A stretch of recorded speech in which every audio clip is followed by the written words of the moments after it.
Bonsoir à tous et bienvenue sur D8 pour un nouveau voyage au bout de la nuit, une nouvelle soirée littéraire. Alors ce soir, nous allons continuer la lecture de Robinson Crusoe sous la plume de l'écrivain anglais Daniel Defoe. Donc c'est, je vous rappelle, une histoire basée sur une histoire vraie du marin écossais Selkirk, abandonné pour s'être rebellé sur l'île Juan Fernandez au Chili. Nous allons donc passer à la suite de la lecture. N'hésitez pas à réagir sur les réseaux sociaux, #VBN, lâchez vos avis, vos commentaires, vos idées, n'hésitez surtout pas.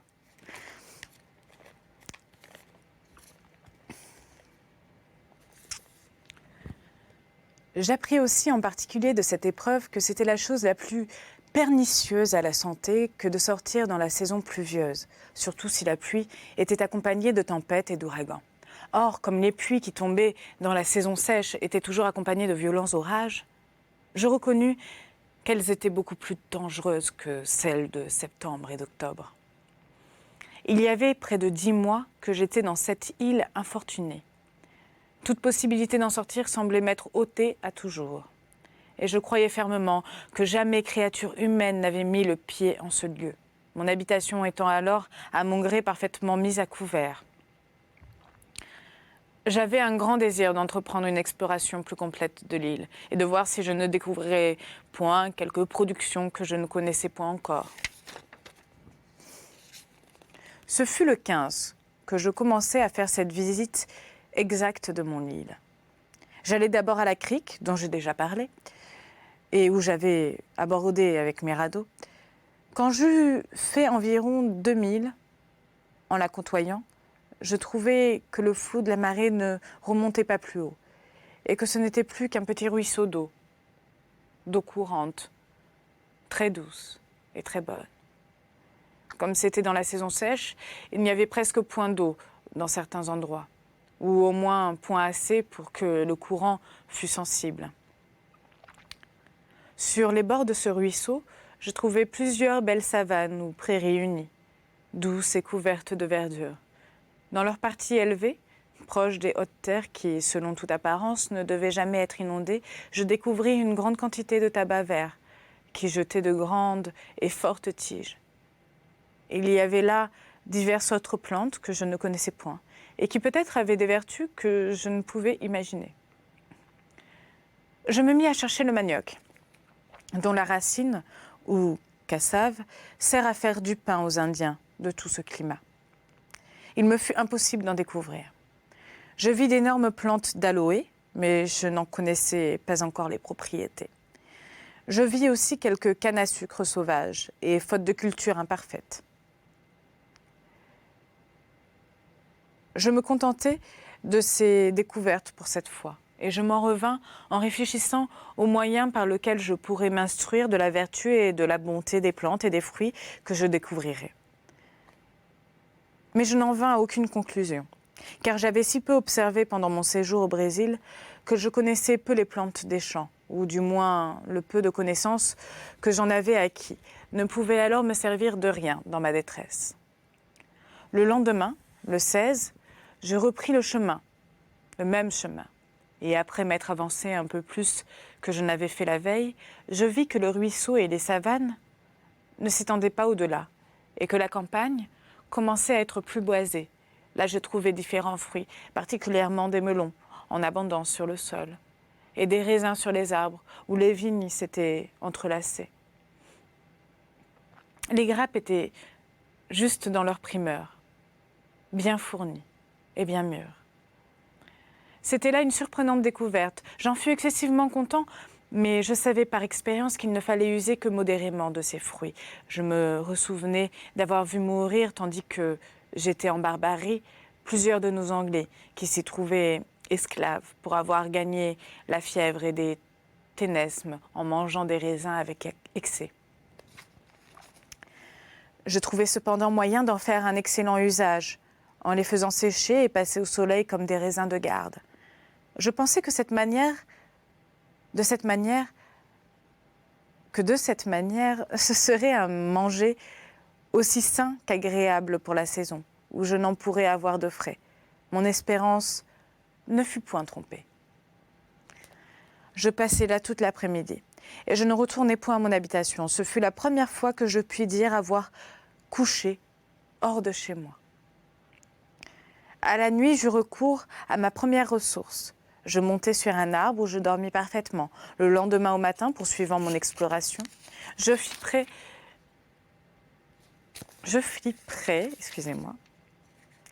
de 4000, autant que j'en pus juger par l'étendue de la vallée. Je me dirigeai toujours droit au nord, ayant des chaînes de collines au nord et au sud de moi. Au bout de cette marche, je trouvai un pays découvert qui semblait porter sa pente vers l'ouest. Une petite source d'eau fraîche sortant du flanc d'un monticule voisin courait à l'opposite, c'est-à-dire droit à l'est. Toute cette contrée paraissait si tempérée, si verte, si fleurie, et tout y était si bien dans la primeur du printemps qu'on l'aurait prise pour un jardin artificiel.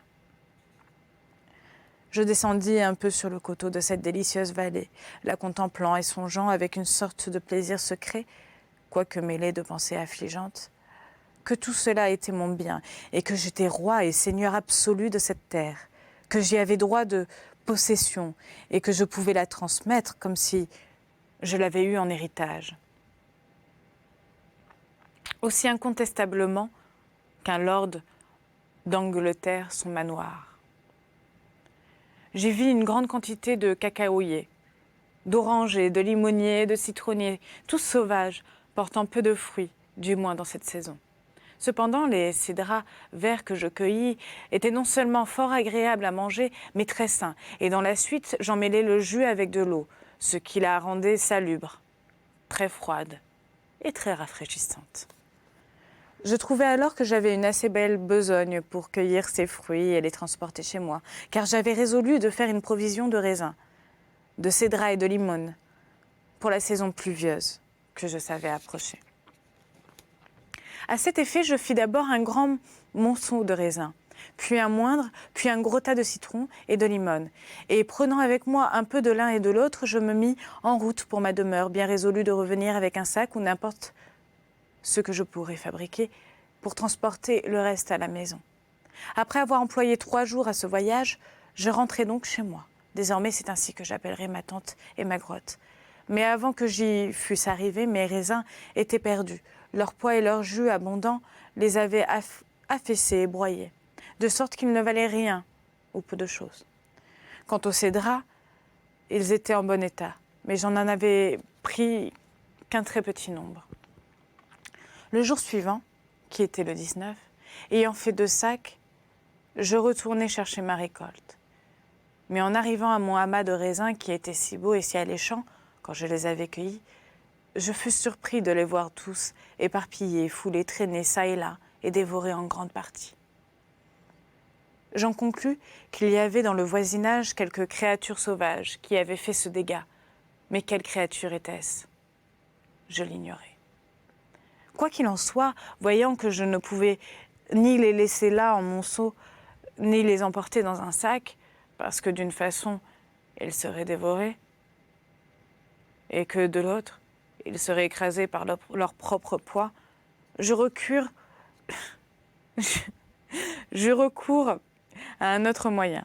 Je cueillis donc une grande quantité de grappes, et je les suspendis à l'extrémité des branches des arbres pour les faire sécher au soleil. Mais quant aux cédrats et aux limones, j'en emportai ma charge. À mon retour de voyage, je contemplais avec un grand plaisir la fécondité de cette vallée, les charmes de sa situation à l'abri des vents de mer et les bois qui l'ombrageaient. J'en conclus que j'avais fixé mon habitation dans la partie la plus ingrate de l'île. En somme, je commençai de songer à changer ma demeure et à me choisir, s'il était possible, dans ce beau et riche vallon, un lieu aussi sûr que celui que j'habitais alors. Ce projet me roula longtemps dans la tête et j'en raffolai longtemps, épris de la beauté du lieu, mais quand je vins à considérer les choses de plus près et à réfléchir que je demeurais proche de la mer où il était au moins possible que quelque chose à mon avantage ait pu advenir, que la même fatalité qui m'y avait poussé pourrait y jeter d'autres malheureux et que bien qu'il fût à peine plausible que rien de pareil y dût arriver, Néanmoins, m'enfermer au milieu des collines et des bois dans le centre de l'île, c'était vouloir prolonger ma captivité et rendre un tel événement non seulement improbable, mais impossible. Je compris donc qu'il était de mon devoir de ne point changer d'habitation. Cependant, j'étais si énamourée de ce lieu que j'y passais presque tout le reste du mois de juillet. Et malgré qu'après mes réflexions, j'eusse résolu de ne point déménager, je m'y construis pourtant une sorte de tonnelle que j'entourais à distance, d'une forte enceinte formée d'une double haie, aussi haute que je pouvais atteindre, bien palissadée et bien fourrée de broussailles. Là, tranquille, je couchais quelquefois 2 ou 3 nuits de suite, passant et repassant par-dessus la haie, au moyen d'une échelle, comme je le pratiquais déjà. Dès lors, je me figurais avoir ma maison de campagne et ma maison maritime. Cet ouvrage m'occupa jusqu'au commencement d'août. Comme j'achevais mes fortifications et commençais à jouir de mon labeur, les pluies survinrent et m'obligèrent à demeurer à la maison. Car bien que dans ma nouvelle habitation j'eusse fait, avec un morceau de voile très bien tendu, une tente semblable à l'autre, cependant je n'avais point la protection d'une montagne pour me garder des orages, et derrière moi une grotte pour me retirer quand les pluies étaient excessives. Vers le 1er de ce mois, comme je l'ai déjà dit, j'avais achevé ma tonnelle et commencé à en jouir. Le 3, je trouvais les raisins que j'avais suspendus parfaitement secs, et en fait, c'était d'excellentes passarilles. Alors, passarilles ou passerelles, variété de cépages blancs vigoureux et fertiles cultivés dans les départements de la Drôme et de l'Hérault, et dont on emploie les fruits, surtout pour la préparation des raisins secs. Voilà. Donc, je trouvais les raisins que j'avais suspendus parfaitement secs, et en fait, c'était d'excellentes passarilles. Aussi, me mis-je à les ôter de dessus les arbres, et ce fut très heureux que j'eusse fait ainsi, car les pluies qui survinrent les auraient gâtés, et m'auraient fait perdre mes meilleures provisions l'hiver. J'en avais au moins 200 belles grappes. Je ne les eus pas plutôt dépendues et transportées en grande partie à ma grotte qu'il tomba de l'eau. Depuis le 14, il plut chaque jour, plus ou moins, jusqu'à la mi-octobre, et quelquefois si violemment que je ne pouvais sortir de ma grotte durant plusieurs jours. Dans cette saison, l'accroissement de ma famille me causa une grande surprise. J'étais inquiet de la perte d'une de mes chattes qui s'en était allée, ou qui, à ce que je croyais, était morte. Et je n'y comptais plus. Quant à mon grand étonnement, vers la fin du mois d'août, elle revint avec 3 petits. Cela fut d'autant plus étrange pour moi que l'animal que j'avais tué avec mon fusil et que j'avais appelé chat sauvage m'avait paru entièrement différent de nos chats d'Europe. Pourtant, les petits minets étaient de la race domestique, comme ma vieille chatte. Et pourtant, je n'avais que 2 femelles. Cela était bien étrange. Quoi qu'il en soit, de ces 3 chats, il sortit une si grande postérité de chats que je fus forcée de les tuer comme des vers ou des bêtes farouches, et de les chasser de ma maison autant que possible. Depuis le 14 jusqu'au 26, pluie incessante, de sorte que je ne pus sortir. J'étais devenue très soignée de me garantir de l'humidité. Durant cet emprisonnement, comme je commençais à me trouver à court de vivres, je me hasardai dehors 2 fois. La première fois, je tuai un bouc, et la seconde fois, qui était le 26, je trouvai une grosse tortue, qui fut pour moi un grand régal. Mes repas étaient réglés ainsi. À mon déjeuner, je mangeais une grappe de raisin, à mon dîner, un morceau de chèvre ou de tortue grillée, car, à mon grand chagrin, je n'avais pas de vase pour faire bouillir ou étuver quoi que ce fût. Enfin, 2 ou 3 œufs de tortue faisaient mon souper. Pendant que la pluie me tint ainsi claquemurée, je travaillais chaque jour 2 ou 3 heures à agrandir ma grotte. Et peu à peu, dirigeant ma fouille obliquement, je parvins jusqu'au flanc du rocher, où je pratiquais une porte ou une issue qui débouchait un peu au-delà de mon enceinte.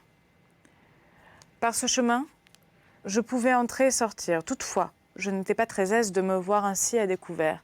Dans l'état de choses précédentes, je m'estimais parfaitement en sûreté, tandis qu'alors je me croyais fort exposée, et pourtant je n'avais aperçu aucun être vivant qui pût me donner des craintes, car la plus grosse créature que j'eusse encore vue dans l'île était un bouc. Septembre, le 30. Le 30, j'étais arrivée au triste anniversaire de mon débarquement. J'additionnais les hoches de mon poteau et je trouvais que j'étais sur ce rivage depuis 365 jours. Je gardais durant cette journée un jeûne solennel, la consacrant tout entière à des exercices religieux, me prosternant à terre dans la plus profonde humiliation, me confessant à Dieu, reconnaissant la justice de ses jugements sur moi et l'implorant de me faire miséricorde au nom de Jésus-Christ. Je m'abstins de toute nourriture pendant 12 heures jusqu'au coucher du soleil, après quoi je mangeais un biscuit et une grappe de raisin. Puis, ayant terminé cette journée comme je l'avais commencée, j'allais me mettre au lit. Jusque-là, je n'avais observé aucun dimanche, parce que, n'ayant eu d'abord aucun sentiment de religion dans le cœur, j'avais omis au bout de quelque temps de distinguer la semaine en marquant une hoche plus longue pour le dimanche. Ainsi, je ne pouvais plus réellement le discerner des autres jours. Mais quand j'eus additionné mes jours, comme j'ai dit plus haut, et que j'eus reconnu que j'étais là depuis 1 an, je divisai cette année en semaines et je pris le 7e jour de chacune pour mon dimanche. À la fin de mon calcul, je trouvais pourtant un jour ou 2 de mes comptes. Peu de temps après, je m'aperçus que mon encre allait bientôt me manquer. Je me contentai donc d'en user avec un extrême ménagement et de noter seulement les événements les plus remarquables de ma vie, sans continuer un mémorial journalier de toutes choses. La saison sèche et la saison pluvieuse commençaient déjà à me paraître régulières. Je savais que les diviser et me prémunir contre elles en conséquence. Mais j'achetais chèrement cette expérience. Et ce que je vais rapporter est l'école la plus décourageante que j'ai faite de ma vie. J'ai raconté plus haut que j'avais mis en réserve le peu d'orge et de riz que j'avais cru pousser spontanément et merveilleusement. Il pouvait bien y avoir 30 tiges de riz et 20 d'orge. Les pluies étant passées et le soleil entrant en s'éloignant de moi dans sa position méridionale, je crus alors le temps propice pour faire mes semailles. Je bêchai donc une pièce de terre du mieux que je pus avec ma pelle de bois, et l'ayant divisée en 2 portions, je me mis à semer mon grain. Mais pendant cette opération, il me vint par hasard à la pensée que je ferais bien de ne pas tout semer en une seule fois. Ne sachant point si alors le temps était favorable, je ne risquais donc que les 2 tiers de mes grains, réservant à peu près une poignée de chaque sorte. Ce fut plus tard une grande satisfaction pour moi que j'eusse fait ainsi. De tous les grains que j'avais semés, pas un seul ne leva. Parce que les mois suivants étant secs et la terre ne recevant point de pluie, ils manquèrent d'humidité pour leur germination. Rien ne parut donc jusqu'au retour de la saison pluvieuse, où ils jetèrent des tiges comme s'ils venaient d'être nouvellement semés. Voyant que mes premières semences ne croissaient point, et devinant facilement que la sécheresse en était cause, je cherchai un terrain plus humide pour faire un nouvel essai. Je bêchai donc une pièce de terre proche de ma nouvelle tonnelle, et je semai le reste de mon grain en février, un peu avant l'équinoxe du printemps. Ce grain, ayant pour l'humecter les mois pluvieux de mars et d'avril, poussa très agréablement et donna une fort bonne récolte. Mais comme ce n'était seulement qu'une portion du blé que j'avais mis en réserve, n'ayant pas osé aventurer tout ce qui m'en restait encore, je n'eus en résultat qu'une très petite moisson, qui ne montait pas en tout à demi-picotin de chaque sorte. Toutefois, cette expérience m'avait fait passer maître. Je savais alors positivement quelle était la saison propre à ensemencer, et que je pouvais faire en une année 2 semailles et 2 moissons. Tandis que mon blé croissait, je fis une petite découverte qui me fut très utile par la suite. Aussitôt que les pluies furent passées et que le temps commença à se rassurer, ce qui advint vers le mois de novembre, j'allais faire un tour à ma tonnelle, où malgré une absence de quelques mois, je trouvais tout absolument comme je l'avais laissé. Le cercle ou la double haie que j'avais faite était non seulement ferme et entière, mais les pieux que j'avais coupés sur quelques arbres qui s'élevaient dans les environs avaient tous bourgeonné et jeté de grandes branches, comme font ordinairement les saules, qui repoussent la première année après leur étêtement. Je ne saurais comment appeler les arbres qui m'avaient fourni ces pieux. Surpris et cependant enchanté de voir pousser ces jeunes plants, je les élaguai et je les amenai à croître aussi également que possible. On ne saurait croire la belle figure qu'ils firent au bout de 3 ans.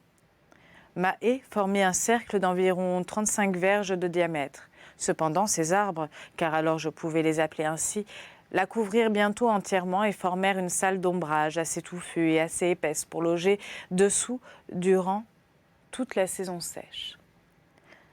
Ceci me détermina à couper encore d'autres pieux pour me faire. Semblable à celle-ci, une haie en demi-cercle autour de ma muraille, j'entends celle de ma première demeure. J'exécutai donc ce projet et je plantai un double rang de ces arbres ou de ces pieux à la distance de 8 verges de mon ancienne palissade. Ils poussèrent aussitôt et formèrent un beau couvert pour mon habitation. Plus tard, ils me servirent aussi de défense, comme je le dirai en son lieu. J'avais reconnu alors que les saisons de l'année pouvaient en général se diviser, non en été et en hiver, comme en Europe, mais en temps de pluie et de sécheresse, qui généralement se succèdent ainsi. Moitié de février, mars, moitié d'avril. Puis, le soleil étant dans ou proche l'équinoxe. Moitié avril, mai, juin, juillet, moitié d'août. Sécheresse, le soleil étant alors au nord de la ligne. Moitié d'août, septembre, moitié d'octobre. Pluie, le soleil étant revenu. Moitié d'octobre, novembre, décembre, janvier, moitié de février.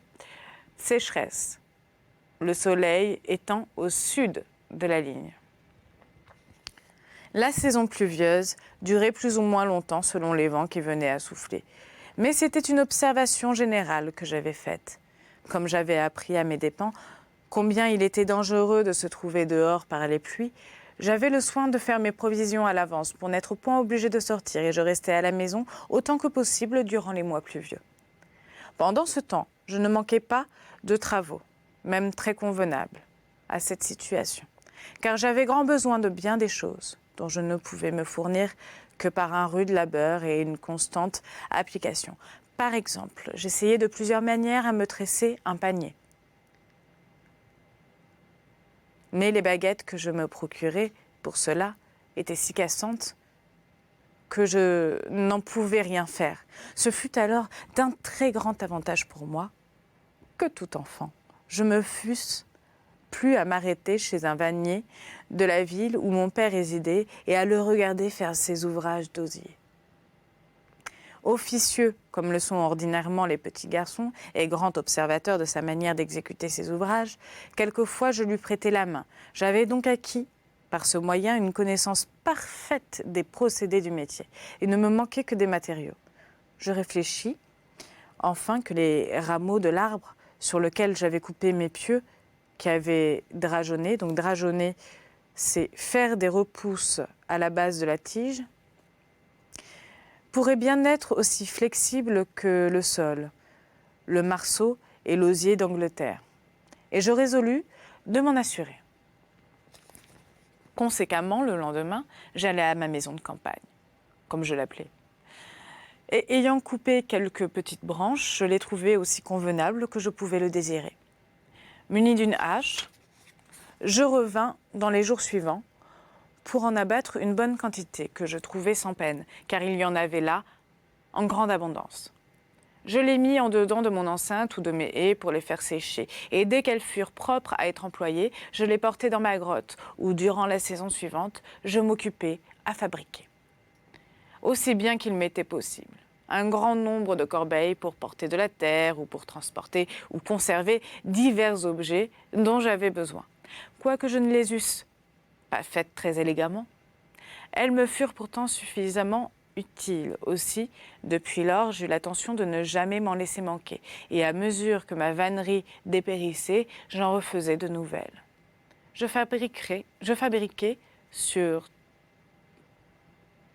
tout des mannes fortes et profondes pour y serrer mon grain au lieu de l'ensacher quand je viendrai à faire une bonne moisson. Voilà. C'est ainsi que se termine donc ma deuxième lecture de ce roman, donc Robinson Crusoe. J'espère que vous avez passé un agréable moment. Je vous dis à très bientôt et n'hésitez pas à réagir sur les réseaux sociaux, #VBN ou encore Voyage au bout de la nuit sur Facebook. À très bientôt.